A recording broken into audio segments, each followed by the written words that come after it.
Broadcasting from Cincinnati, you're listening to the Ringside Reporter podcast. All the news from the world of boxing right here. Well, I'm talking to you the way I want to talk to you. Now, here's your host, Eric Lorda.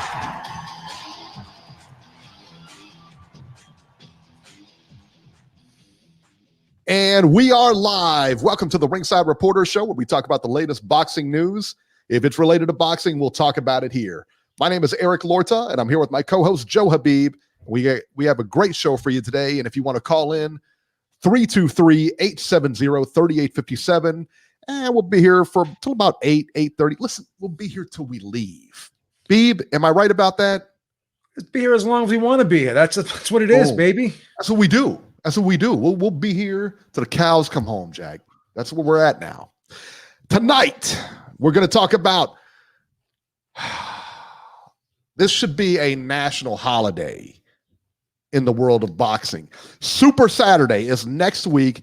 It's the biggest weekend of the year so far.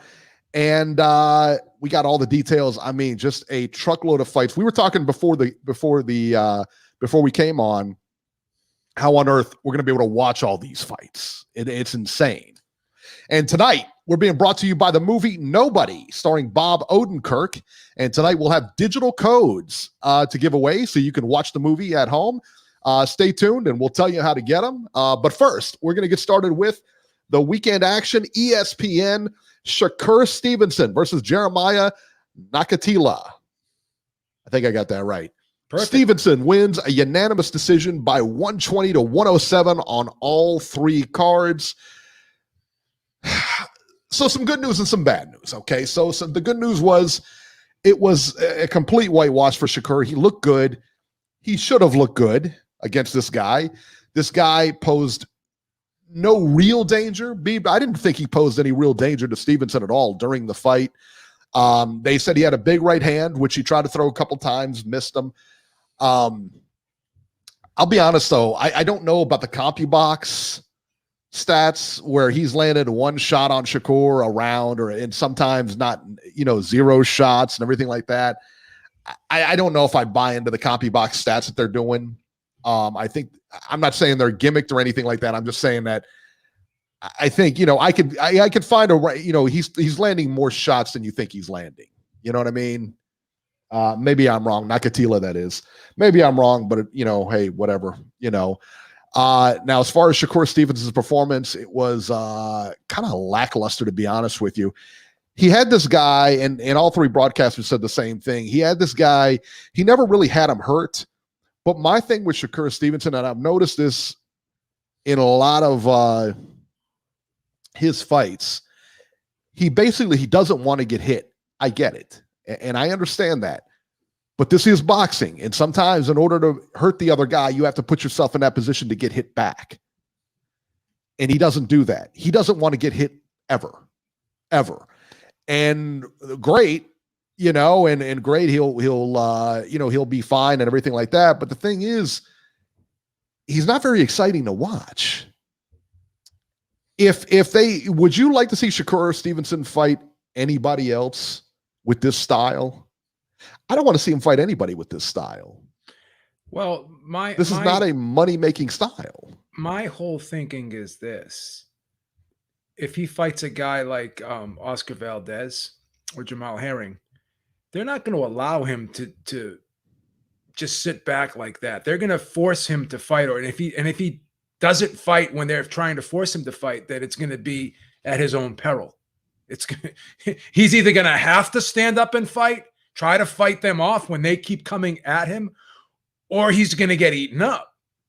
So when you have a guy like Nakatila who is so hesitant to throw his punches because he's so concerned about the speed of Shakur, because every time Shakur would make a move, whether it be a feint or even step forward with something, Nakatila was always flinching.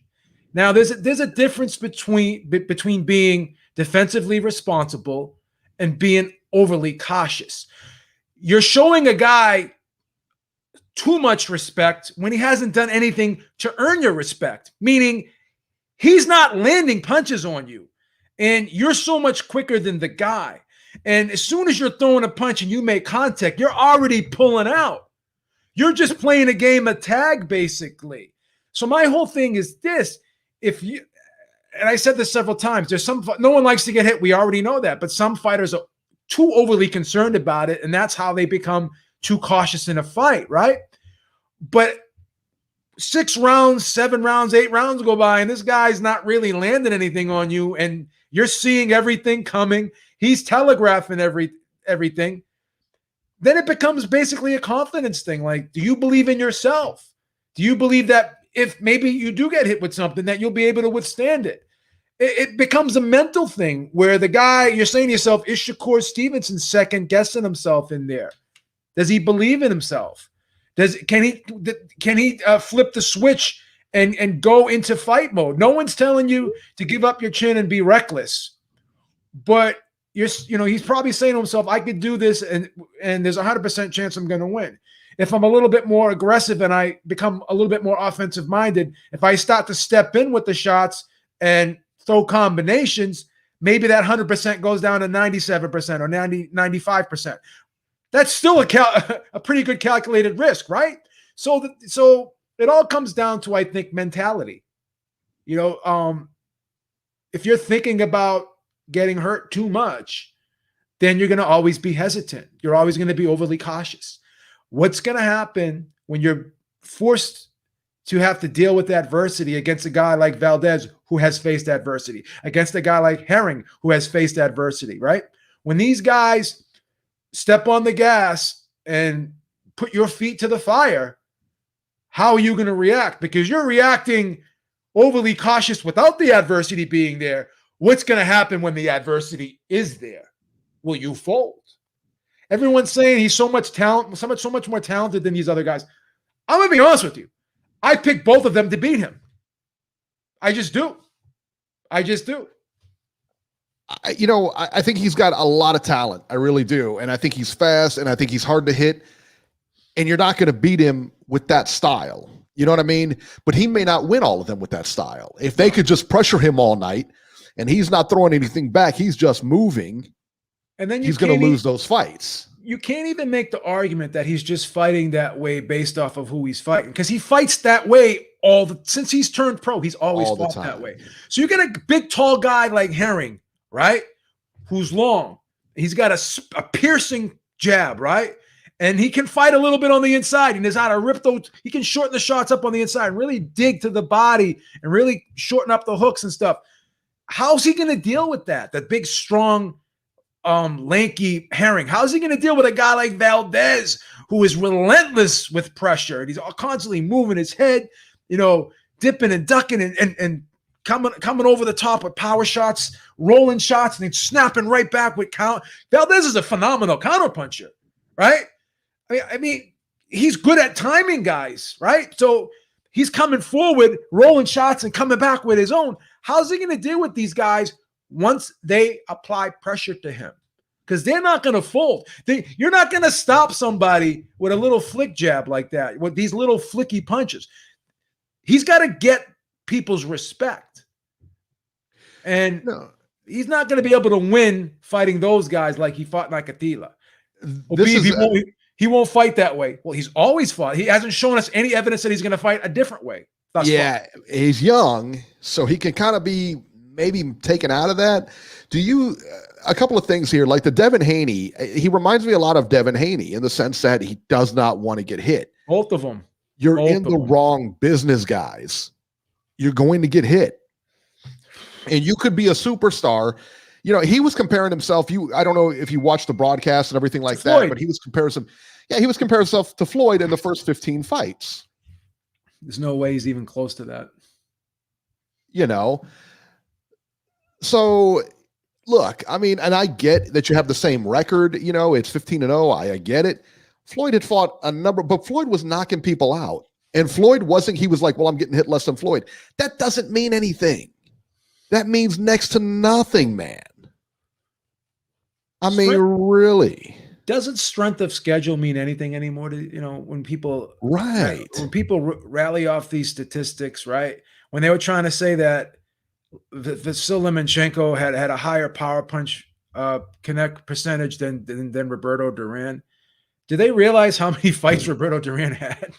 Do they realize how many weight classes Roberto Duran fought in? Do they realize he fought as high as 175 pounds and the guy's only like 5'7"? Right? I mean, really? I mean, like, come on, man. It's, you're trying to compare yourself to somebody because you have the same record as them.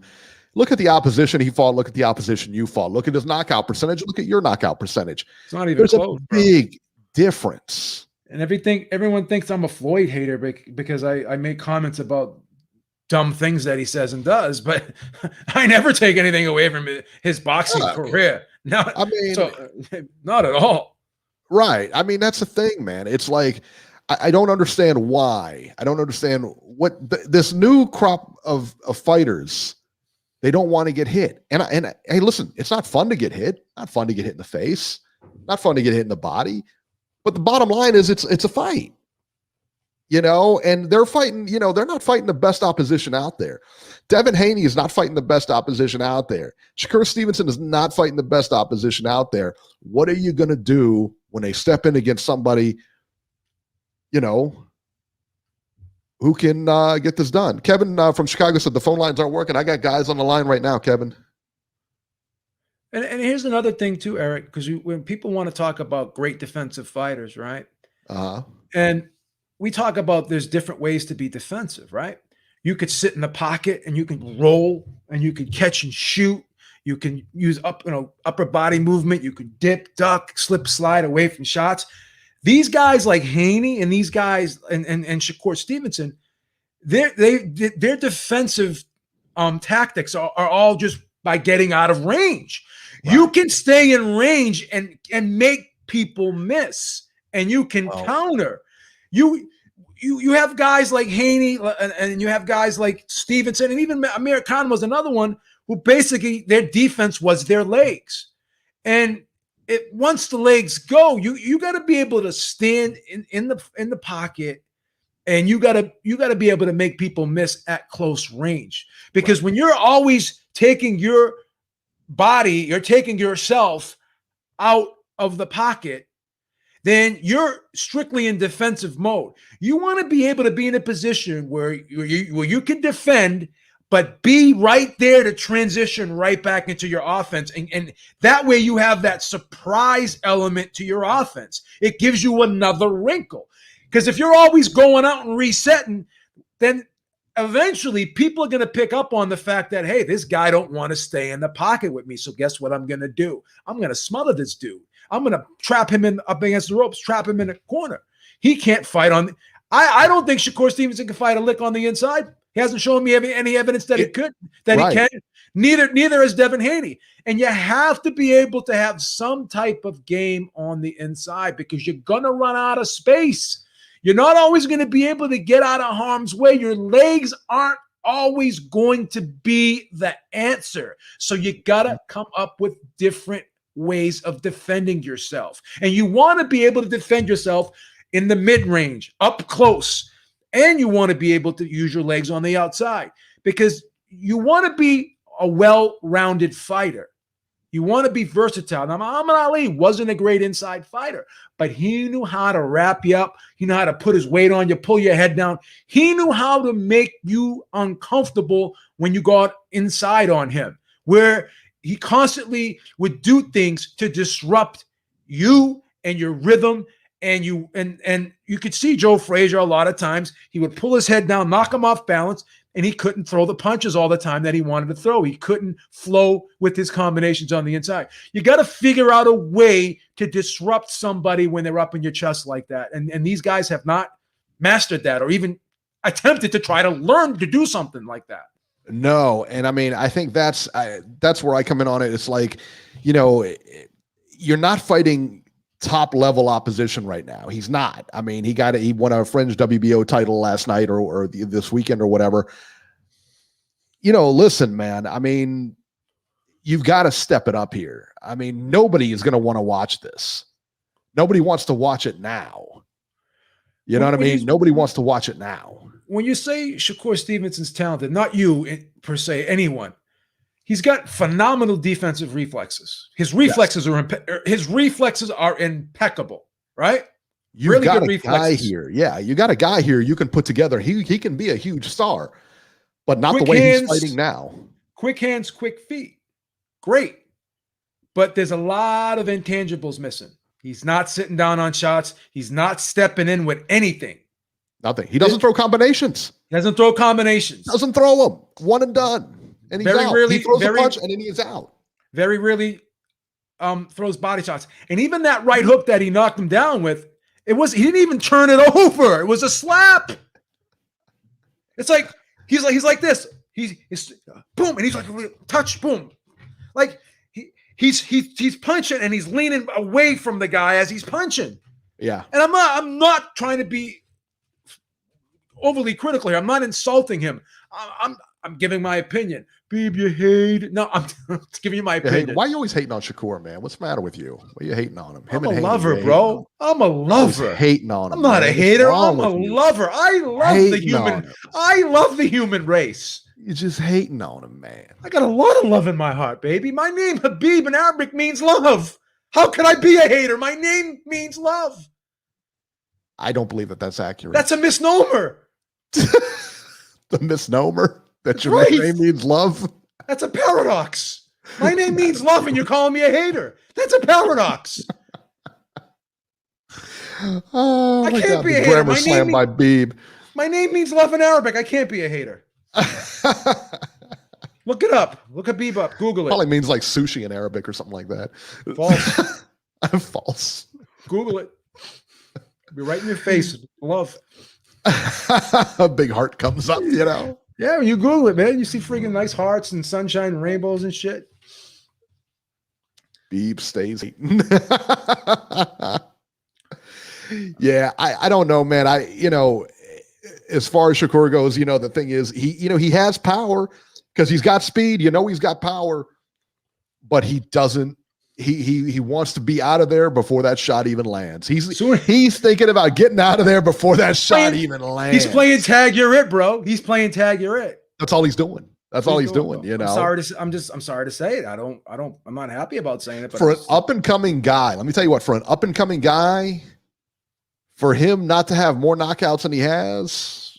And I used to say in the beginning, maybe he's just trying to get acclimated to the pro style. Maybe he'll work his way through this, but he hasn't. How many fights does he have now? Like 20. No, he's like 15 and 0 or something like that. He's still 15 and 0. I thought he had like 25. Okay, 15 and 0. I don't believe so. Yeah, you're right. You're right. He doesn't have that many fights. But that, like I said, man, I think he needs a trainer switch. He really does. I don't know, who he's working with or whatever, but I think he needs a trainer switch. He needs a sports psychologist like Carl Froch got. I mean, remember Carl Froch got the sports psychologist? He needs a sports psychologist. Who, Garcia, how good would this guy be under Robert Garcia? Is that a good match? Because Garcia is almost like Garcia is a great trainer, man. I like him. Mikey Garcia is very defensive. He's very defensive responsible too. Yeah. I don't know, man. Emmanuel Stewart would be going crazy with this kid right now. He'd be in the corner like, throw some fucking punches. Yeah, he could. There's no way he would last with Emmanuel Stewart. He couldn't last. That's my favorite trainer of all time. I used to love him. I love Emmanuel. I love Manny Stewart. The funniest thing he did when he was like with Vladimir Klitschko was fighting Eddie Chambers, and it's like going into the 12th round, and he goes, "All right, I told you this was gonna happen. I told you this guy was gonna try and stick out the joint against you. You gotta throw some fucking punches. We can't go through another one of these bullshit decisions. You gotta get him out of there. You gotta get him out of there." He's like, I'm trying, Emmanuel. You gotta get him out of there. My favorite Stewart moment was the Lennox Lewis fight when he's like pleading with Lennox Lewis. He said, you got a dead man in front of you. You're gonna get hit with some crazy stuff, and he's gonna knock you out. He said, get out there and finish him. Oh, he was great. He was the fucking best. You remember him with Jermaine Taylor? He couldn't stand it, man. He was just like he gets hit and he goes back to doing whatever he wants to do. Corey Spinks, like the Corey Spinks. I told you this was a fight that was going to be. I told you the fight was going to be like this. You didn't. I told you this. Told you this guy wasn't going to do anything. I told you this. He was going to try to friggin' stink the joint out. It was hilarious. That was so funny. All right, let's talk about Jose Pedraza.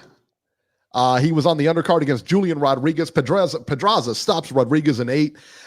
Decent fight. It was a decent fight. I tell you what, man, I was surprised that Pedraza was kind of the stepping stone in this fight, I believe.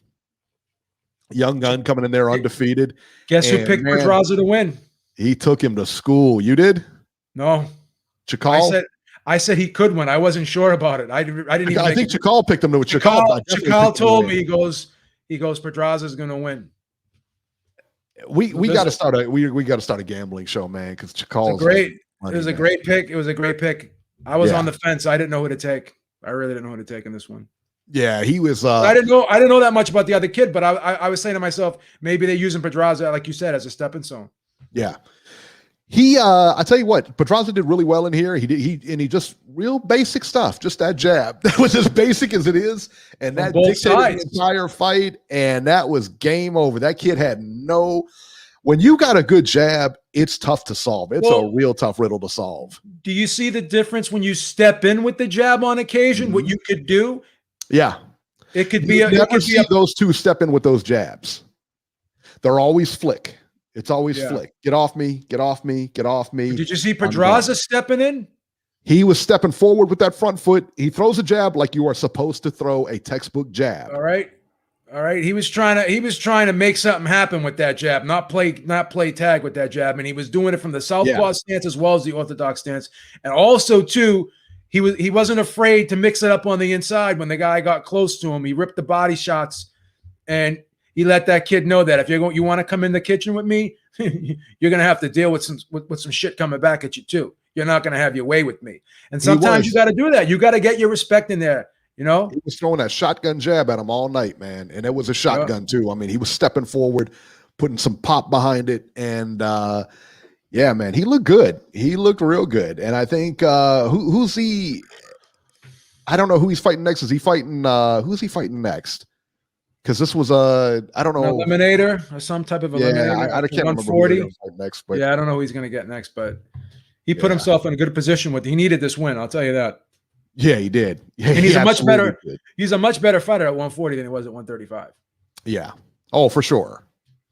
All right, on DAZN, Jeremias Ponce versus Louis Ritson. Ponce wins by TKO in the 10th. The big controversy here was that the towel was thrown in during the 10th round by Ritson's corner. But the ref picked up the towel, threw it out, and the fight continued. It got stopped just a little bit later when he was knocked down a couple times. I didn't hear the ref's excuse for taking the towel out, but I think the fight kind of probably should have been stopped a little bit earlier than it was. That being said, what happens is, because I've heard this excuse before, because I've seen it happen before, and I was wondering why they did that. A lot of times it can be done for the referee only the referee can stop the fight. Or the dog. In certain jurisdictions and everything only the referee can stop the fight. They do this for gambling reasons. In a lot of ways, they do this for gambling reasons. This is the excuse that I heard, or this is what I heard a long time ago. Because if it's an over-under situation or the corner, they can throw the towel in, the guy could be fine, right? They could throw, but he's not making the rounds. They want to cut the rounds off and then they stop it, and all of a sudden a bunch of people win money that they shouldn't have won. It's basically there when you say only the referee can stop the fight. It's basically there to protect the fighters. That's why it's there. B, what was your understanding of why he did pick up the towel? Well, like I said, it's his discretion whether or not he wants to stop the fight or not. It's totally his call. And he thought that was an inappropriate time to stop the fight. So that's why he didn't stop the fight. It's totally his call. So at the time when the towel was thrown in, there wasn't really any exchanges going on at that particular time. They just didn't like how Ritson looked, like his legs or whatever. But you can make an argument that they could have stopped that at that particular time. Most referees, when they see the towel thrown in, if I was a referee and someone threw the towel in, I would stop the fight. Because that tells me that the corner doesn't want their fighter to continue. And I would show 100% what you just said there. I would that's what I would do. I would respect the corner's decision based off that. Yeah. I don't like what they did. I don't like that the referee let it go after that. Doesn't make any sense, you know? So, you know, but hey, Ponce gets the win, and what are you going to say? On to MMA here, and the reason I'm bringing up MMA because Clarissa Shields was fighting. She was fighting Brittney Elkin. Shields wins by TKO in the third round via punches. I don't want to spend too much time on this, but let me tell you this. She looked good. It was her first MMA fight. She was fighting a black belt, or a brown belt, excuse me, in Brazilian Jiu-Jitsu. And if you've ever wrestled with anybody with a brown belt or anything like that in Jiu-Jitsu, it's not easy, put it that way. It's a very, very difficult thing, man. Not something that you're going to be able to do for long if you don't have any experience in it. The thing that helped Clarissa is she has a lot of strength. She got, I tell you what, Beeb, that girl took her down at will. She was able to mount her with no problem, put the mount on Clarissa Shields. No problem at all. She was fine. But I tell you what, Clarissa Shields is so strong. And she was able to minimize the damage. She did a great job minimizing the damage while she was down there. And yeah, man, I mean, I thought she looked good. She got caught in an arm bar. She was able to muscle her way out of it. I thought she looked good. I thought she did what she had to do. Now, does that mean I think she can? No. She won the fight. She owed a lot of heart, man, a lot of heart, because she was getting beat. She was down she was down those 2 rounds going into the third. She's got a lot of heart. She needs a lot of work. Don't get me wrong. She's going to need a lot of work. I don't know who the matchmaker was that put her in there with a brown belt, you know, and not a stand-up fighter, but whatever. Hey, it is what it is. It's not going to be easy. So, yeah, man, I thought she did pretty well. What were your thoughts on it? What I did notice, and obviously I'm not a connoisseur in MMA, but I did notice that Clarissa Shields' lower body strength really paid dividends for her in this fight. She is strong, man. Because she was able to push off the mat. She did some good takedown defense too. She stuffed this young lady a few times, and she did. I think the one advantage that she had was, as you said, this woman was mostly like a jiu-jitsu wrestler type. She wasn't great with striking. No. So I think people were saying, oh, well, when she had Clarissa Shields and mounted like that, why didn't she throw punches? Some people said they thought it was fixed, whatever. And I'm just saying to myself, the girl's really not a striker. And plus Clarissa Shields was throwing, no matter where Clarissa Shields was, what position she was in, she was always throwing punches. You know, she was just very aggressive, even when she was, had her back to the mat. She was still fighting. She was pushing up with her hips. So, you could tell she was stronger than this girl just by watching how she was thrusting and pushing with her hips. And when she was on top of this girl, the girl could not do anything. She could not push her off, or she couldn't change positions. She couldn't, so it is what it is. Yeah. As far as the fight being fixed, because I've seen this a couple different places too, and I know you had mentioned it beforehand. Listen, man, how was it fixed? What in there was fixed? Well, she had her in that arm bar. Number one, do you know how tough it is to get an arm bar without a gi on? Do you know how tough it is to get an arm bar with a gi on? Yeah, you know jiu-jitsu. You practice jiu-jitsu, correct? It's difficult. Yeah, it's difficult, man. I mean, even when you got it, in order for it to work, you can't just pull the arm and then thrust up. In order for it to work, your arm has to be pointed a certain direction. It's difficult, and not all the time it has been, but in order to really land it, it's not easy. Put it that way. What I noticed is Clarissa Shields obviously was a much, much better striker, and she looks even more dangerous with the smaller gloves. Like her hands were fast. Her hands, she was fast, and she was hitting faster hard. She was hitting hard with them small gloves. You could tell she liked them small gloves. One thing I learned about watching Clarissa Shields in MMA is I would never want to fight this girl on the street. She'd kick the fuck out of me. Right. But also, she is very strong. That's what I think gets overlooked. Incredibly strong woman. I think that's what really gets overlooked is how strong she is and how strong these athletes are in general. You know, how strong athletes are. Yes. I mean, and her stamina is totally underrated. She was like, she was going full throttle that whole fight. She didn't look tired at all. No. And I tell you what, it's listen, man, when you got somebody on top of you and like completely mounted like that, and they're trying to hit you, they're trying to choke you, everything like that, you know, it's not easy to keep calm in those situations. But she kept calm, and that's how she's able to keep that stamina going. Because if you get excited, you know, especially if somebody gets you in a hold and you start getting excited and you start breathing heavier and everything like that. So it's just like in boxing when somebody's throwing, you know, shots at your head, you got to stay calm, you know. And she did, man. She impressed me. She looked very good, man. Again, does this mean she can move up? And no, I mean, for her first fight out, fighting the caliber of person she did, I thought she looked great, man. She definitely needs work. I get it. She needs groundwork. She doesn't need any stand-up work. She needs groundwork. But I thought she did well, man. Anybody hating on that performance, you can't hate on that performance. Another thing I don't like too is when you see a boxer try to transition into MMA and they're in a boxing stance where they have that lead foot out front. They could get leg kicked a lot. Taken down, you can get leg kicked, you get taken down. It's a bad style, especially for wrestling. You can single leg somebody real quick like that. Yeah, you saw what Couture did to James Toney. He just single legged him and got him right down with that. Well, and once he was on the ground, he had no idea what he was doing. Yeah, he had no clue. That was atrocious, that James Toney fight. Well, and I tell you what, and again, against a guy like Couture, right? He gets you down. I don't care how long, you know, if you studied for 6 weeks or whatever, this is an Olympic guy.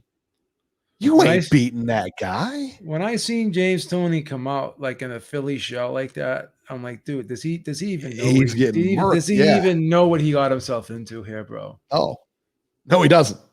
No, he doesn't. Because I mean, it was a single leg pick, like an ankle pick that took him down. It wasn't even like a single leg, like like your quintessential takedown. It was an ankle pick that took him down. And Randy Couture is a phenomenal wrestler. Oh, and you can't even imagine how strong that guy is. Yeah, he's a Marine and everything, bro. I mean, this guy is just crazy. He's got to be crazy strong from wrestling all those years. James Toney, it's a different strength. Was disrespected the sport of MMA by not even trying to even. He was there for a payday. He was there for a payday. Is all he was. He didn't even try to prepare for that fight. No, he was there for a payday.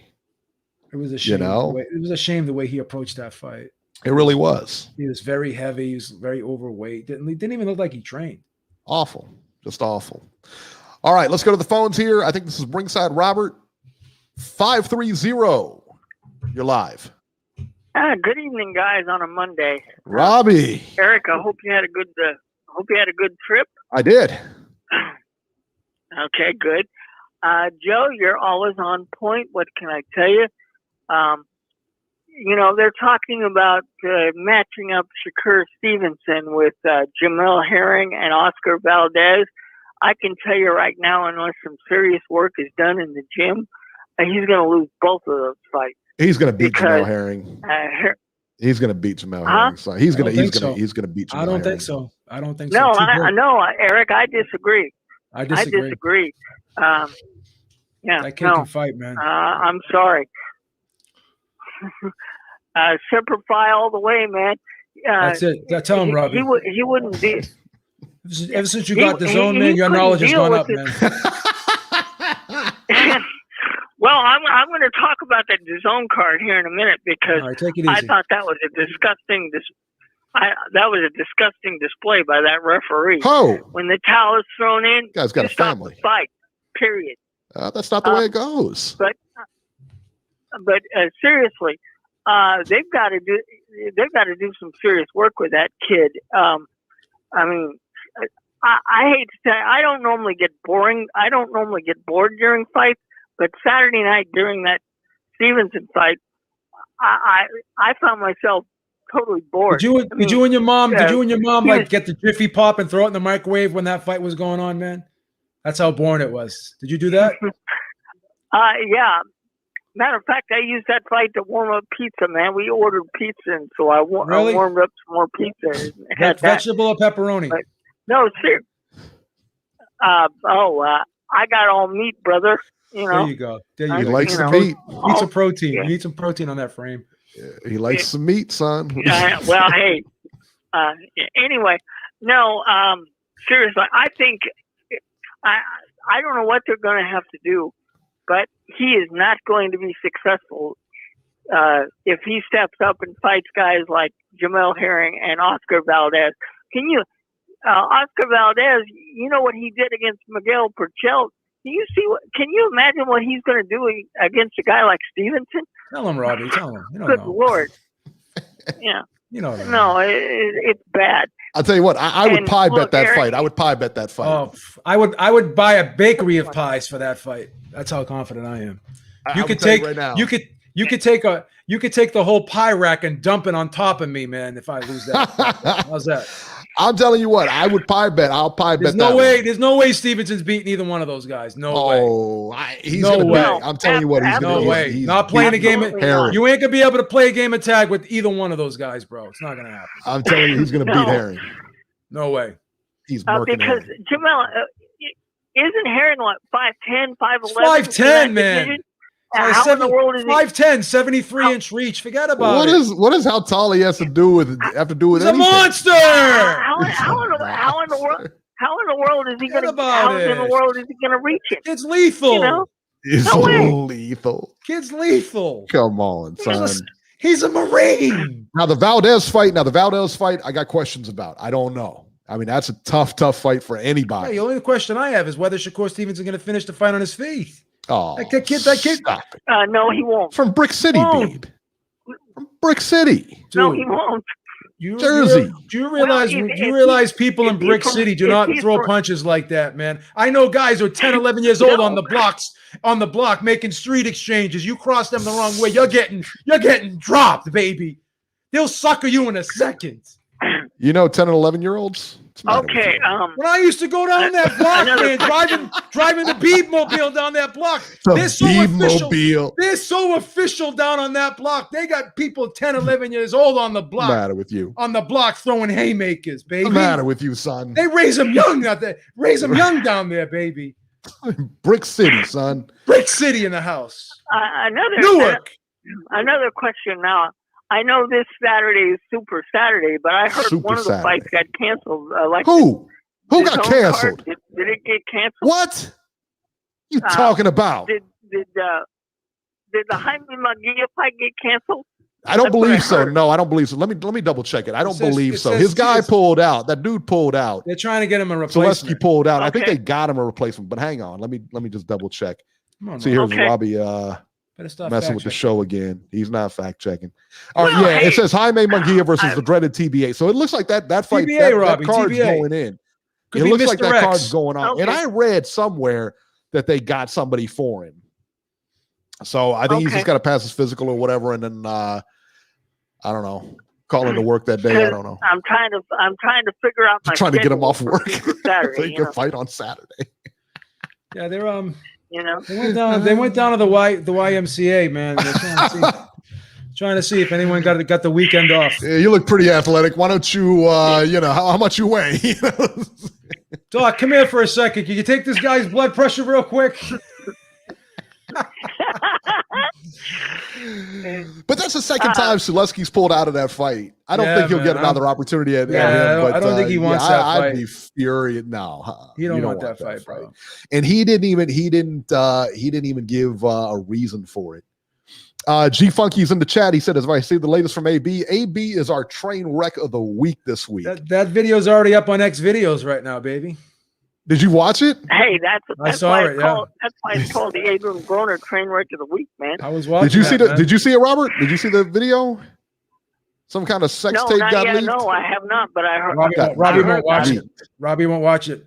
He's not allowed I to heard watch that about stuff. He's not allowed to Robbie watch only that makes stuff. the videos. He only makes videos. He doesn't watch his own. That stuff's not allowed at the Herrick household. No. At the Herrick households. Oh, come on. They got parental controls on the internet over there. He can't watch that He shit. can't over there. figure him out. He said he can't figure him out. So He can't- he's got to work. He can't watch that shit over now, there. He's now, got Joe, I gave you compliments, and here you are attacking me again. That's how Okay? Beeb is, Robert. That's I'm how not Beeb attacking is. you. You know that's I'm how he is. I'm saying man. you got morals. I'm saying you got morals, and you're insulting me. You notice how Yeah. Beeb is. I He's a got big it. turncoat, you know? He's two-faced. What are you going to do? Yeah.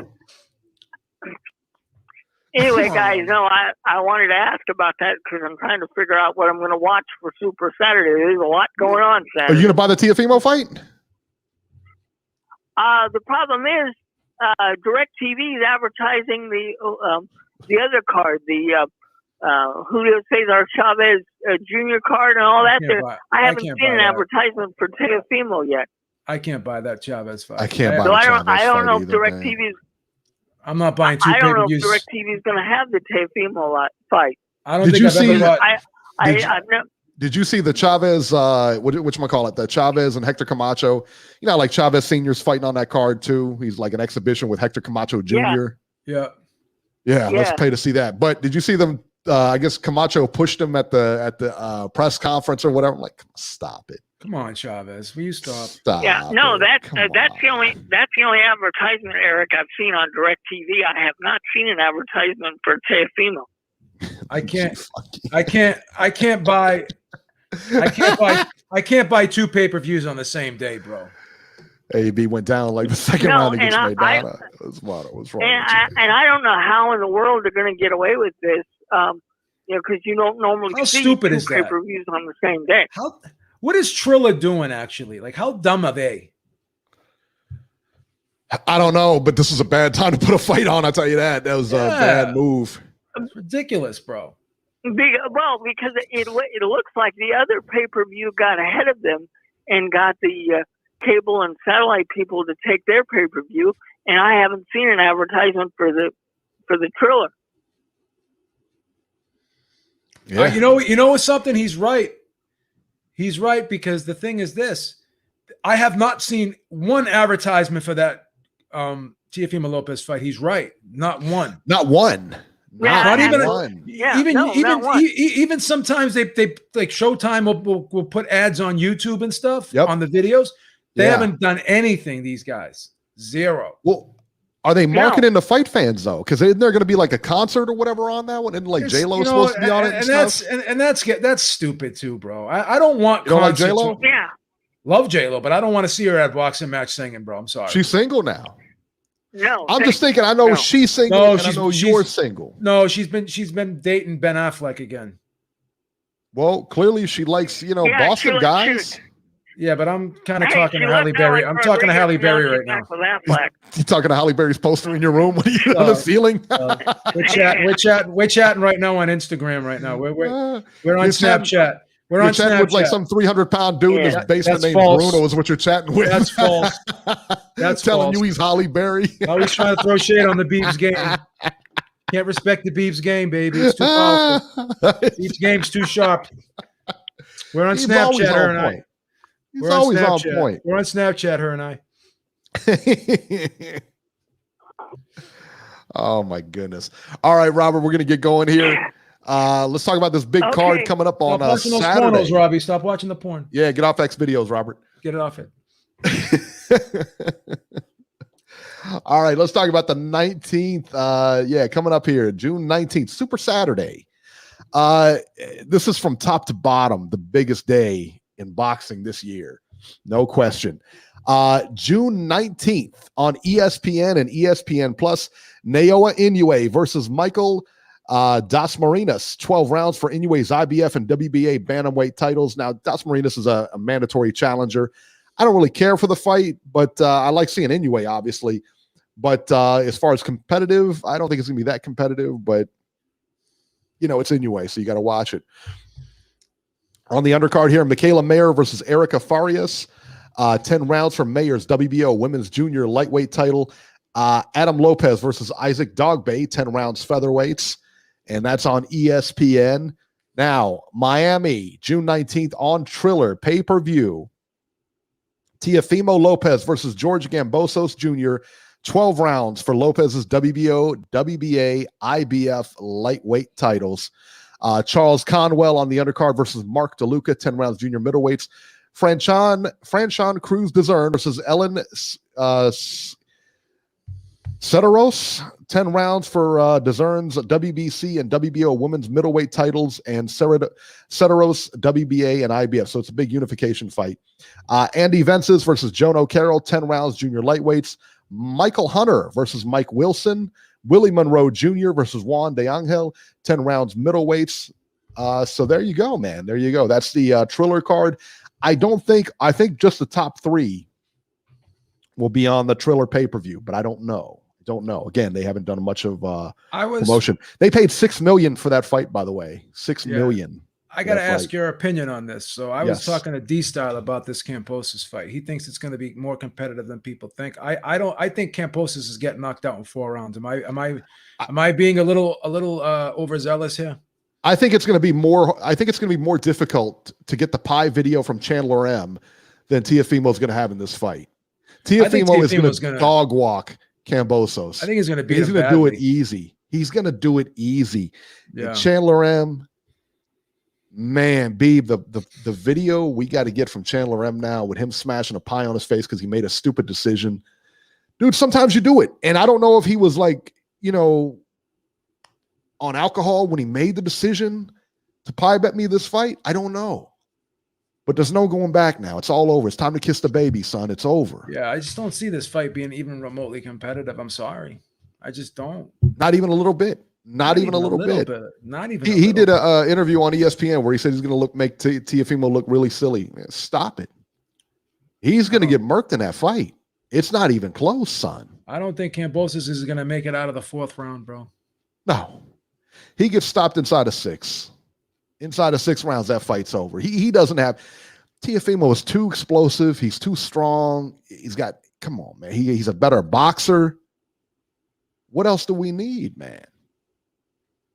Am I buying Charlo Montiel? Probably not. I don't know. I'd have to see what I got to look at the rest. Is that on pay-per-view too? I believe it. I thought it was on Showtime, or is it, bro? Are they ridiculous? Putting I think it is on pay. You know what? That's the one that's on pay-per-view. No, that's on Showtime too. Because remember that was part of the Showtime schedule. Okay, well, who was the other Charlo's on pay-per-view then? Yeah, but next week is the Tank pay-per-view, the 26th, right? No, you're right, because that's on Saturday. Title fight, Showtime. So also on Showtime, Jamal Charlo versus Juan Montiel. That was part of the Showtime. It's part of the Showtime. That was part of their Showtime schedule. That was like, remember I was saying that Showtime schedule's okay. Right. There was a lot of fights, and that was one of the fights that obviously I did not like. Yeah, there was. No, he says no Charlo's PPV. No, son, it's not. It's not a pay-per-view. This Charlo is not on pay-per-view. It's on Showtime. I'm looking at it right now. Yeah. This is why I do the show and you're in the audience. See that? All right. So that one's going to be on Showtime. June 19th from Jalisco, Mexico on pay-per-view. Julio Cesar Chavez Jr. versus Anderson Silva, 10 rounds cruiserweights. That's the pay-per-view. Go figure that one out. Julio Cesar Chavez Sr. in an exhibition, 6 rounds against Hector Camacho Jr., middleweights. Omar Chavez versus Ramon Alvarez. Listen, out of all the fights on that entire card, I love Ramon Alvarez. He's one of my favorite fighters of all time. You do like him. Because he just puts it out there. Whether he wins or loses, he always brings it. That's right. Canelo's little brother gets zero respect. I love him, man. He's the greatest. But anyway, Omar Chavez versus Ramon Alvarez. I think that's a really good fight. Now, would I buy the pay-per-view? No. It's going to be, no. June 19th, El Paso, Texas. D-style stomping grounds here on DAZN. Jaime Munguia versus the dreaded TBA. They are looking for an opponent. Selesky did pull out of there, or no excuse was given. Beck the Bully versus Gabe Rosado, 12 rounds, super middleweights. That's going to be a good fight. Yeah. That's a solid fight right there. Rosado's kind of had a resurgence in his career a little bit now. He really has, right? He's put on some good performances as of late. Yeah. Ibeth Zamora versus Marlon Esparza, 10 rounds for Zamora's WBC women's flyweight title. In front of the show, Blair, the Flair Carbs versus Brad Solomon, 10 rounds welterweights. Super Saturday is complete. What in the world? Sean Newton says that I hear Suleski is now going to fight Triple G. I thought Triple G was booked to fight already. I mean, I could be wrong. I don't know. He's fighting Murata. Yeah, I thought he was going to fight Murata next. Yeah, he's fighting Murata. But hey, what do I know? That's what I heard. Unless they change it, I don't know. Sean, I know Sean's up with Triple G and everything like that, so he knows. I mean, I don't know. I heard he was fighting. I heard Triple G was fighting Murata, but we'll see. Yeah. Now the weekend after that, we got Lomachenko and Nakatani. That's going to be a really good fight. And then you got the pay-per-view Mario Barrios versus Gervonta Davis. So we'll talk about more about those next week. So yeah, man, some good stuff coming up. This is crazy, right? I mean, this is a crazy weekend for boxing. I'll tell you that. Crazy weekend for boxing. All right. Okay. Before we go any further, we told you about a movie ticket giveaway. We're doing a promotion with the movie Nobody. All right. Starring Bob Odenkirk. Let me get this down here. There we go. Let's see here. This Father's Day, hold on for the nonstop action of Nobody. From the writer of John Wick comes the fast-paced film certified fresh on Rotten Tomatoes. Now packed with never-before-seen bonus content, Nobody is yours to own now on digital and on 4K, Blu-ray, and DVD June 2nd.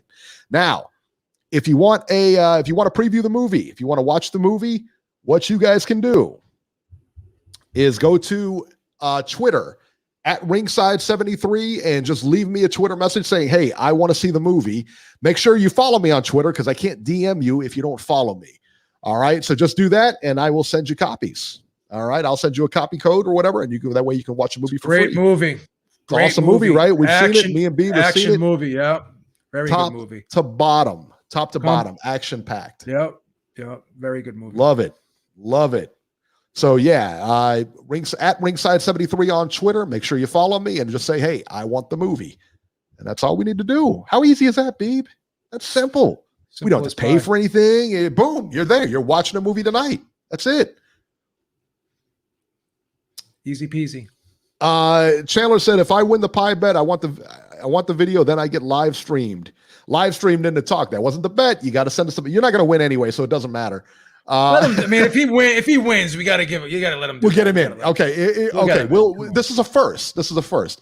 If you win, if Chandler M wins, we'll send you a link to the show. We'll stream you in. You could talk all you want, and I will do the pie. I always do the pie live anyway. That's how I roll. And I don't do, they say smash it. They don't take any mercy on me, Beeb. I don't understand it, but they don't. I almost knocked myself out. The pie I smashed in my face. I saw that was brutal. I wanted to tell you, man, don't do that again, man. That was brutal last time you did it. I go overboard with the pies. You do. It was ridiculous. I don't almost like I don't even want to see that again, because that was. I get those little table talk pies. And just hits your nose with it, He just hits his nose with it. That's it, man. All right. News and rumors here. We'll do a couple of these before we get back to the phones here. Our train wreck of the week. We're going to lead off here. Adrien Broner. Surprise, surprise. A sex tape of Adrien Broner was leaked on Twitter and every other social media platform, is now available on OnlyFans by the woman who made the videotape. Oh, my God. Who made the video anyway. Beeb, I don't know how he gets himself in these situations. It's not good for him. It's not a good look. It's never a good look. They tagged his girlfriend on it, and she says, well, listen, I haven't been with him in a while, so I don't care what he does. So, so he's separated from her. I don't know where his kids are on all this. His kids are going to see this. It's not even like he was, pretending or like, dude, your kids are going to see this. Doesn't he have like 5 or 6 kids? More than that, bro. They're going to see this. Why would you put this on? Why would you do this, man? That's just a bad move. Do you think he knew that he was being filmed though? You think he did? Of course he knew he was being filmed. Really? Yes, of course he did. He's that crazy to probably not even pay attention. He could care less because he had his head down. He was really into what he was doing, so he wasn't really looking. He was really into his work. Yeah, right. Yeah, he seemed like he took pride in what he was doing. I guess, man, it was nuts. Yeah. Yeah. So Adrien Broner, man, never disappoints us. Never Ridiculous. disappoints us. Unreal. Ridiculous. Insane. Mayweather and Paul. Mayweather Logan Paul does 1 million buys according to Showtime and various reports. To me, this kind of falls short of what they were thinking. Not a bad number by any stretch, but I definitely expected a lot more. But you expected a lot less. I'm impressed with the numbers. Given the fact that there's so much piracy going on out there. Yes. So they're it was a saying good number. This could be around. They're saying over, so this could be like 1.2-ish. I don't know. I mean, I don't know the exact numbers, but it's not going to be over one. It's not going to be much over 1 million. Like you're not going to go to 1.5 or 2 million. You know what I mean? You think they can go to one? You think they can go to 1.2 or 1.1? Or I don't think so. No, no, because most of the people that if you're going to stream it on your computer, most of the people that do that know how to stream it otherwise. Because sometimes the numbers come in late. They don't count them all, but most of the stuff is digital now, so I think it's easier to count the digital more so than the cable company stuff. Yeah. Right? So I was impressed when I heard that it did 1 million because, like I said, so like everyone I talked to was streaming it. So the fact that I think a lot of Jake Paul fans purchased it, though, in my opinion. Yeah, I think so too. Credit to Mayweather for picking this opponent because he knew what he was doing. He knew that this kid was popular, and he benefited off of that. So Javier Rodriguez says exactly 1 million. No, it wasn't exactly 1 million. You bonehead. It's around 1 million. When we say over, 1 million, they said over 1 million. Yeah, so it could have been 1 million and some change, son. It's not like it's come on, son. Again. Come on. He said it sounds made up like the phone number. Son, if you're having trouble dialing, man, check your carrier. Check your carrier, son. Maybe your phone got shut off. I don't know. What do I know about it? All I know is I got people on the line. That's all I know. All I know, Beeb. Come on. True statement by Centurion. Jake Paul is more serious about boxing than Broner. Yeah, I think so. I would say so. So there you go. All right, 773, you're live.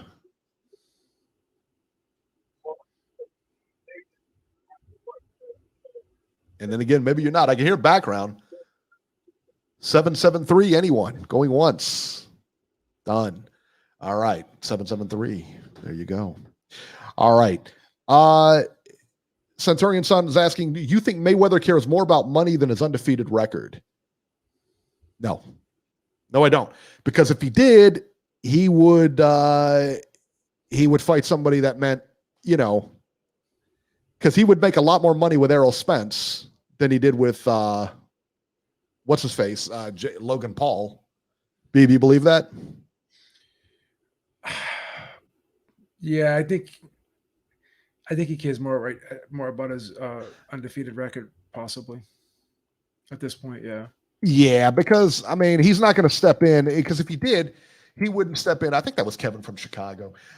He wouldn't step in with a Logan Paul if he wasn't worried about his record. The reason why he cares more about his undefeated record because he makes money telling people that he was undefeated. So that's part of his way of making money. That's his image. So, yeah. If he wasn't undefeated, that's his marketing. That's his whole marketing. Yeah, if he wasn't undefeated, I think his earning potential would go down. Sure. So absolutely. That's why he needs the undefeated record. Yeah, absolutely. This one I found interesting. Teofimo Lopez signed with Top Rank, re-signed. It was announced this weekend that Lopez is re-signed with Top Rank. I think it's probably a good move for him, man. Most of the guys he needs to fight are in Top Rank, like around his division and everything. When he moves up to welterweight, that's a different story, though. The one thing this tells me is that I would favor Teofimo getting the Josh Taylor fight over Terrence Crawford. Taylor was going back and forth. They were talking about Taylor fighting either one of those guys. I think that, Crawford, I think Crawford is gone when his contract's up. If Crawford stays with Top Rank, he just gets what he gets. I mean, he gets what he deserves. You know what I mean? Boxing with Sean says Lopez versus Loma 2. That's what they were talking about, a pay-per-view. They were talking about that would be a pay-per-view for him. I'm not really interested to see that fight again. Are you? I wouldn't mind it. I don't think Lomachenko is going to beat Nakatani, though. A lot of people think he is. I'm curious to see. Sean probably thinks that Sean likes Lomachenko a lot, so he's probably thinking Lomachenko will beat Nakatani. Sean, do you want to see that fight again? Do you think there's like any unanswered questions from the first fight? Yeah, he does. He wants to see it badly. I heard him say really? It, yeah. Wow. He's a big Lomachenko fan, which is fine. I am too, but just styles in this thing, man. The styles, it ain't the right style for him. He's too big. Yeah. Too big for him. I wouldn't mind seeing it again. What can Lomachenko do differently? I mean, is there really anything he can do differently? I think the size will be a problem for him. I think the speed will be a problem. Yeah. It was in the first fight. And I'll tell you what I would tell you what the other problem was. The power was the problem for him because he didn't want to get hit. I think he felt a couple of those shots, and I think he didn't want to get hit. Sean says Loma will beat Nakatani. Yeah, I believe so too. And he says, if Loma beats Nakatani, you won't want to see it? No, because I've already seen it. I've already seen it. You know what I mean? I wouldn't mind it. Do you see a scenario again? I don't see any scenario. The reason I don't want to see it because I don't see any scenario where Lomachenko beats this guy. I don't think he's going to beat Nakatani. I don't think he's going to beat Nakatani. But if he does, do you see any scenario where he beats Lopez? I don't see any. I don't. Lopez. I'm very high on Lopez. Yeah. I think Lopez is the goods. I do too. And I don't think so. I think Loma ought to fight try to make a fight with Devin Haney or something. Those guys. I mean, this guy he's not right. He's all wrong for him. He's all wrong for Loma. He really is. And I love Loma. I really do. I picked him in the first fight. So I'm shocked that Loma did not have a Wilder. I'm shocked that Loma did not have a rematch clause. I'm shocked. Yeah, I think they had a lot. They had a lot of stock in Loma in that fight. Yeah, and when you remember we talked to his dad, Tio's dad, man, they had a lot of stock in Loma in that fight. They weren't real happy. They didn't think that Loma was going to lose that fight. Nobody. No. You had picked him. You had picked him long before anybody else, and you had ridden that horse all the way to the finish. I mean, and you kept saying it. You kept saying it. I didn't know who was going to win. I ended up picking Loma, but I didn't know who was going to win. But you were so confident. I was very confident. Yeah, I was very confident. I mean, you had it scouted perfectly. You had it scouted perfect, man. I was pretty confident in Donaire beating Ubali too, and I'm mad at myself because I didn't put any money down on that. Man, I'll tell you what, I did not see that one coming. I did not see that coming. Yeah. Me and Shakur were talking about that one. Yeah, Shakur had that one too, man. Yeah, that was crazy. Shakur had that one too. I agreed with him on that one. Alexander Povetkin retires from boxing. I'll tell you what, it was the right time for him, I think, especially after his last fight. I think it was the right time for him. He was a gold medalist in the 2004 Olympics, which seems like a lifetime ago. I think it was probably the right move for him. I mean, he's fought everybody. He never, and he's won like interim titles and stuff, like regular titles, but he's never won the big one. I think wasn't he the WBA champion before? He was a WBA regular champion, I believe. Regular, okay, yeah, he never had the world one. Let me ask. Listen, man, if you win the WBA regular title, to me, you're the champ. I mean, if you give that to me, then I'm the champ. And I'm sure he felt the same way. Go ahead. Let me ask you this question, because Leonard Ellaby is like throwing shade on him because he popped positive for the PED test.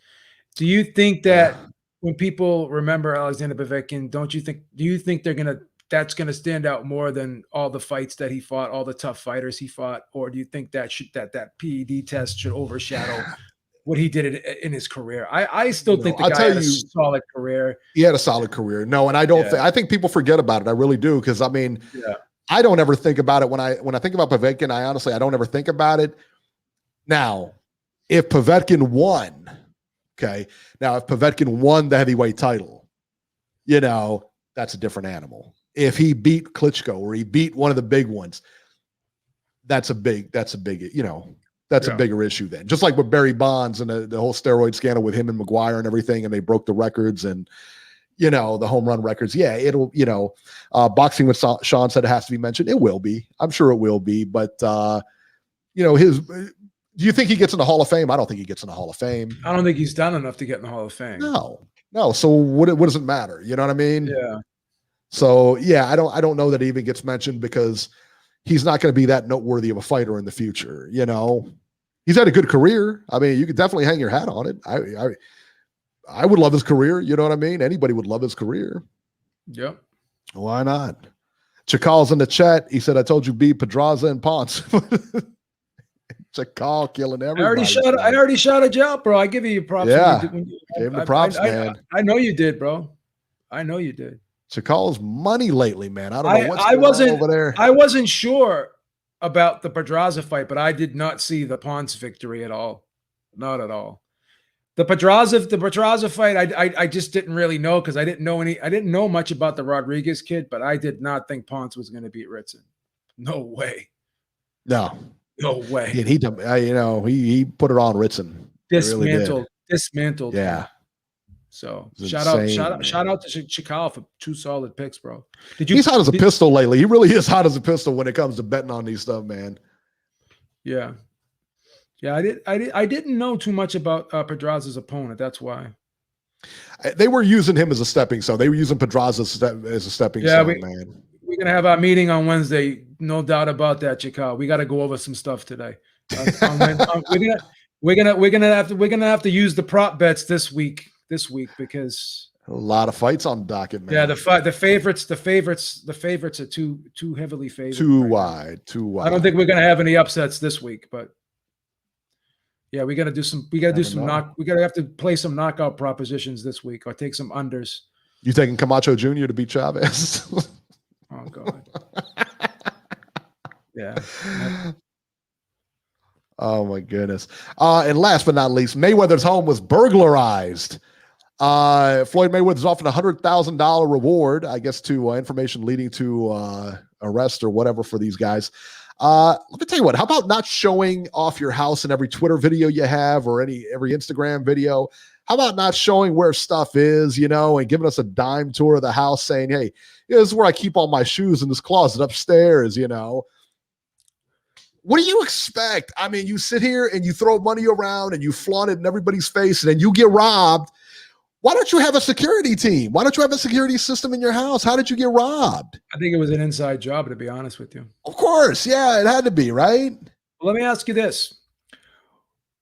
Who gets robbed the most in the country? What people get robbed the most in the United States? Probably we do for paying for Floyd's fights. Rich people, right? Yeah, I would say so. Yeah. I mean, who's robbing the poor, Who gets sued more than anybody else in the United States? It's got to be rich people. Rich people, right? So normally rich people don't want you to know they're rich because they don't want you to come and try and take the money from them, right?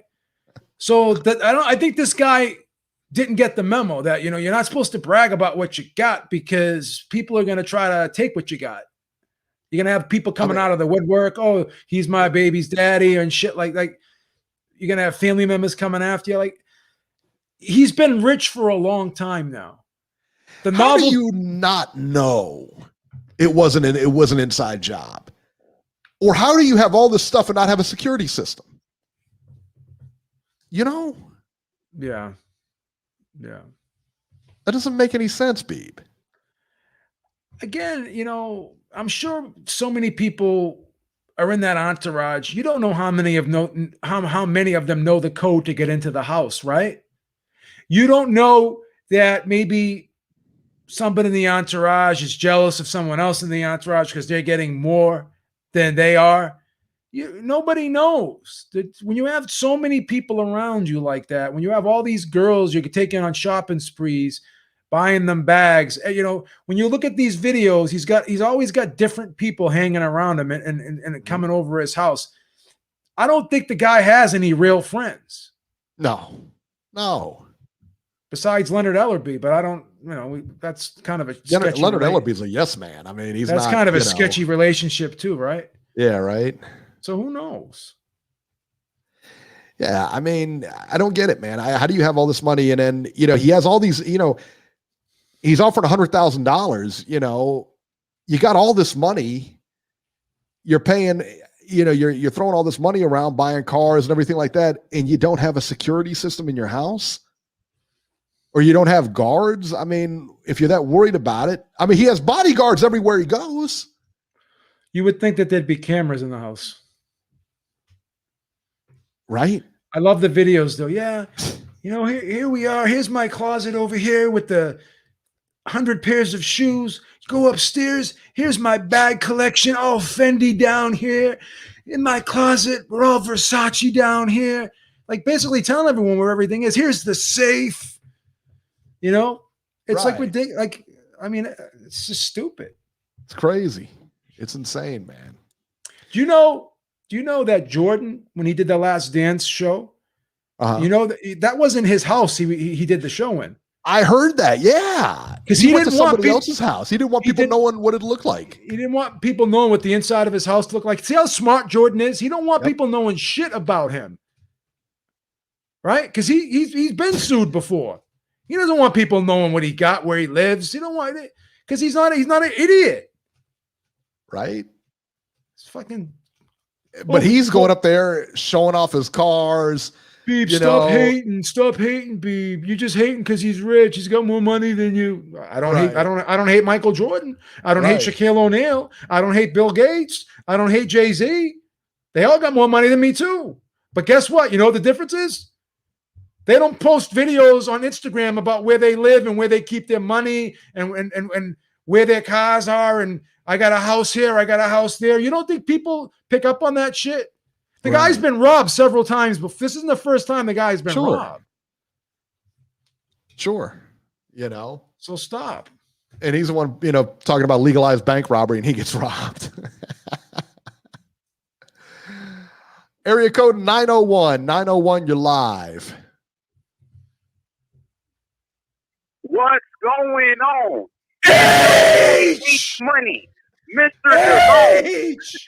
What's good? How's everybody doing? H Money in the house. What's up, man? How y'all doing? Good, man. What do you think of the press conference this week? What do you think of the press conference this week? The press conference with Deontay Wilder this week. What do you think about that? I can't wait. The press conference will be tomorrow. Tyson Fury, he will expose Deontay Wilder in front of the whole world tomorrow, man. Deontay Wilder is a liar. He lied about Mark Breland. He lied about the costume being too heavy. He said he never said it. And then Kevin Iole released the audio. Deontay Wilder is a disgrace to boxing. And Tyson Fury is here to burst his bubble, man. You know what I mean? Tyson Fury dominated Deontay Wilder in the second fight. And I'm looking forward to Tyson Fury doing it again, man. Deontay Wilder, I'm disappointed in him. Now he's using a race card, Eric. He's saying the reason Tyson Fury beat him is because of white privilege. So my question to Deontay Wilder, white privilege? Does AD still have a job with you? Because what? Did he really say that? Yes, he did say that recently on his interview with PBC Ray Flores. Diva, did you see it? I saw it. Yeah, I remember some.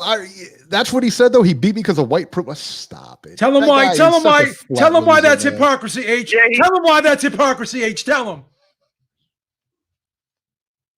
Yeah, because he's talking about white privilege, Eric. So my question for Deontay Wilder is: did you give Tyson Fury a rematch and took less money because of white privilege? Is that why you turned down more money to fight Anthony Joshua, the black fighter? It took less money to fight Tyson Fury, the white fighter, for white privilege. Is that the reason why, Deontay Wilder? Or, does a JD still have a job because of white privilege? And you fired the black trainer, Mark Breland. I need answers from Deontay Wilder because he said it was the gloves, Eric. He said the gloves were loaded, and JD's was responsible for checking those gloves. And Deontay Wilder said JD's was inexperienced. So you get rid of the black trainer, you kept the white trainer. Is that because of white privilege, Deontay Wilder? Deontay Wilder is a fraud, B. He's a fraud, and Tyson Fury is going to expose him tomorrow in front of the world for all the lies. I can't wait. Deontay Wilder, you're going to say Tyson Fury is a cheater and all of that. He tested positive in 2016, but you still fought him. You still fought him in 2019, and you said that, Tyson Fury was your brother. He was your brother, and you love Tyson Fury. You were best friends with Fury until he whooped your ass, man. So Deontay Wilder is a liar, man. Shout out to everybody in the chat. Boxing with Sean, JC. Man, shout out to Robbie, who called in earlier, D-Style Boxing. And I'm looking forward to the big fights this weekend. You got Teofimo Lopez defending his title against George Kambosos on Triller. I got breaking news. Triller got a new, they got something called a fight pass, where if you pay $300, you get Triller for the whole year. And it's $29.99 for the month, guys. And we know the zone is $100 for the whole year, and you get to watch pound for pound champions like Canelo, Anthony Joshua, Virgil Ortiz, Triple G, Demetrius Andrade, Mikey Garcia, and and the Triller is $300, and it's YouTube fight. What do you guys think about that? That's crazy. I'm not paying $300 for it. It's not good value for your money, right there, H. That's not a good move. Just for the year, though, Eric. It's for the year and $29.99 for the month. That's crazy. Yeah, I'm looking at it right now. $300 annually for Triller Fight Club, but you get triple Triller Fight Club, Triller Fest, and special Veracruz and Big 3 live events. Okay, so they're actually putting on like a T. That's still a lot of money. H, you gonna buy it? H, you buying it? H, you buying it? I might do the month. I might do it for the month, but yeah, I do like the Big 3, to be honest. Big 3 basketball, and also you get like the verses, the rap battles and stuff. It's pretty good. It's entertaining, but we got the rap battles. For free. He's probably in those. I may buy it for the rap battles. I like the rap battles. Oh yeah, the verses. You remember how it was Gucci Mane and Young Jeezy? They had their verses thing, so that's what they got there. So I think it's okay, man. We just got to see how it plays out. Also, this Saturday, you got Jamal Charlo versus Montiel. Jamal Charlo, some people consider him to be the best middleweight so far as far as the current champions. You got Demetrius Andrade, Jamal Charlo, and Triple G. Who do you guys think is the number one middleweight in your eyes? Starting with you, B. I'm going to say Jamal Charlo right now. I like Jamal Charlo. I agree with you. I agree. What about you, Eric? I think you have to give it to Charlo as well. I really do. I mean, middleweight right now, he's the best guy. I think he's until he gets beat. Absolutely. Because I think go ahead. Did you hear they're trying to? Did you watch that Charlo thing that on Showtime or whatever about the fight, and him and his brother apparently are beefing or something really like that? I didn't know they were beefing like that. Yeah. That's crazy, man. It's like they got a rivalry going on between the Charlo brothers. Yeah. But I like what Jamal Charlo said. He said, I'm okay with being number 2 to Jermell. He said, I'm okay with Jermell shining. He said, because when he shines, I shine. Yeah. So, I mean, I do like those Charlo brothers, man. I hope even their mom was talking about it. So it's a serious issue because the mom had to, talk about the situation. So hopefully they can squash the little beef that they got with each other. Because Jamal Charlo said he missed when Jermell is right there with him. He missed when Jermell was with him. So I got a brother, and I know how it is, man. Also we got Jaime Munguia. Munguia returning back to the ring. He's fighting on the zone and Inoue on Top Rank. There's so many great fights this Saturday, man. I'm excited, man. Shout out to the Ringside Reporter. Hey, Tuesday, B. You know what it is? Tomorrow night, Tyson Fury. He's on Deontay Wilder's ass, man. Wilder's bro. Trust me. Fury! He's doing it for a payday, Eric. Wilder's looking for his last payday. He doesn't care about winning. He just wants to cash out, man. And I guarantee you this will be his last payday, bro.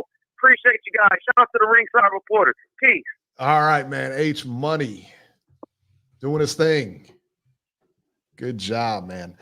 Did you see the Twitter stuff? I think the Haymanites posted it first, and I think after that, and then it's on his Instagram. But Malik Scott on his they showed Malik Scott's Instagram. Did you see this at all? I've seen some stuff on his Instagram. He's got like naked chicks on there painting, and he's like messing with them and stuff. I didn't see that. I seen some of the crazy shit he's been saying on his Instagram. I didn't see no videos about. I didn't see anything he's been saying. It was nuts though.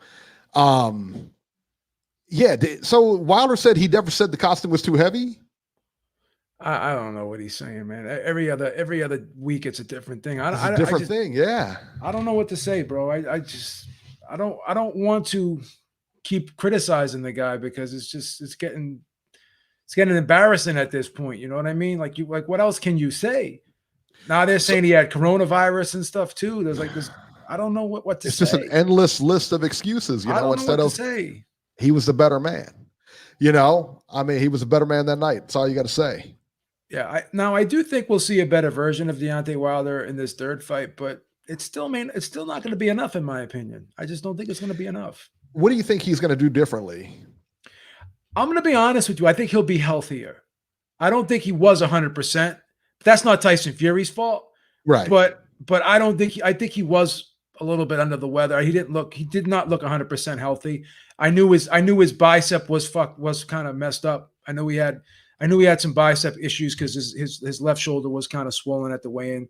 I went back and looked at it. My friend told me, hey, you know, right when the weigh-in was going on, he said, Beep, look at Joe, look at his left shoulder. It looks kind of swollen, looks bigger than the other one.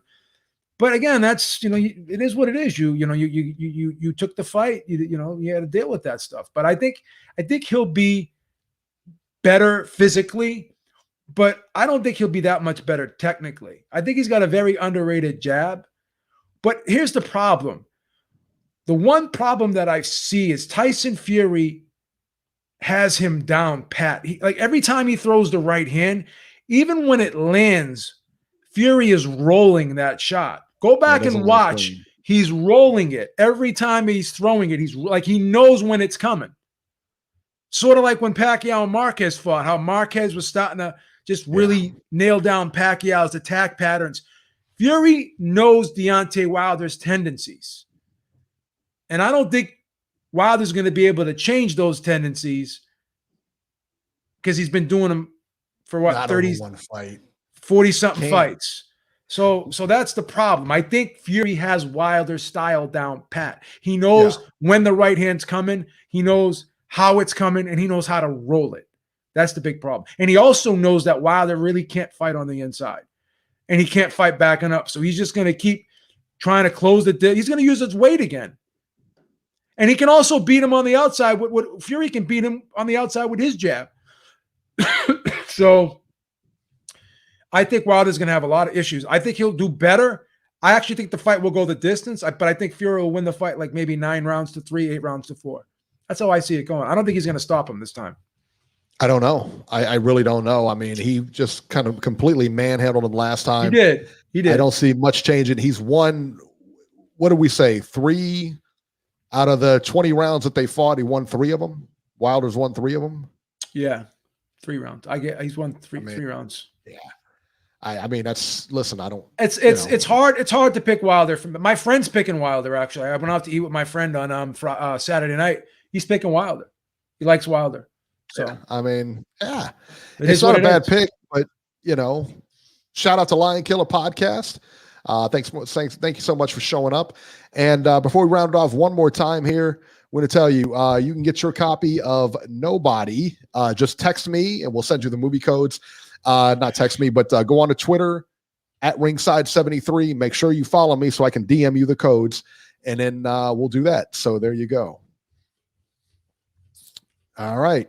And that'll do it for this edition of Ringside Reporter. As always, you can catch Joe Habib on Twitter at JHabib1 and find our YouTube channel at ringsidereporterlive.com. And you can find me, of course, on Twitter at Ringside73. And we will see everyone next week.